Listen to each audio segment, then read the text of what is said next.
10 ఏళ్లు అధికారంలో ఉండి ప్రజలు తిరస్కరించినా ఇంకా అధికారంలో ఉన్నామనే భావన నుంచి బీఆర్ఎస్ నాయకులు బయటకు రావట్లేదని మంత్రి పొన్నం ప్రభాకర్ ఆరోపించారు. హనుమకొండ జిల్లా భీమదేవరపల్లి మండలం ముల్కనూరులో జాతీయ రహదారి పనులను మంత్రి పొన్నం ప్రభాకర్ పరిశీలించారు. జాతీయ రహదారి పనుల జాప్యం కారణంగా అధికారులపై ఆగ్రహం వ్యక్తం చేశారు.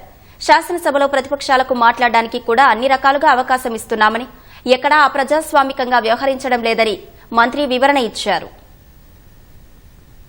ప్రజాస్వామ్యాన్ని మంచిది కాదనేటువంటి మాట నిన్న కేంద్ర పల్లారాజేశ్వరరావు గారు మాట్లాడినప్పుడు నేను చెప్పిన ఆ వీడియో నిన్ను ఉద్దేశించి మాట్లాడి ఉంటే, నీ కుటుంబ సభ్యులను ఉద్దేశించి మాట్లాడితే, మహిళలను ఉద్దేశించి మాట్లాడితే దానికి మీరు సమర్థిస్తారంటే ఇప్పుడు నాకే అభ్యంతరం లేదు. దీనికి ఇష్యూ అయ్యలేదుగా అవసరం ప్రజెంట్ ఏమంటే చేస్తాను. నేను ఆ వీడియో చూసినా కాబట్టి అటువంటి మంచిది కాదు. ఇటువంటి వాళ్ళకి సపోర్ట్ చేయొద్దు. వీఆర్ నాట్ అగెన్స్ట్ ఫర్ జర్నలిస్టులను మేము గ్రూపులో చేయలేదు. ఎప్పుడు మేము ప్రజాస్వామ్యాలను ప్రతిబింబించేటువంటి వ్యవస్థలో ఉండి వ్యక్తిగతమైనటువంటి అంశాల కాడికి రావద్దు అనేది అంటున్నాం. ఏదో అని అనుకుంటే దానికి చట్టంలో ఉన్నాయి, అవన్నీ జరుగుతున్నాయని అంతే.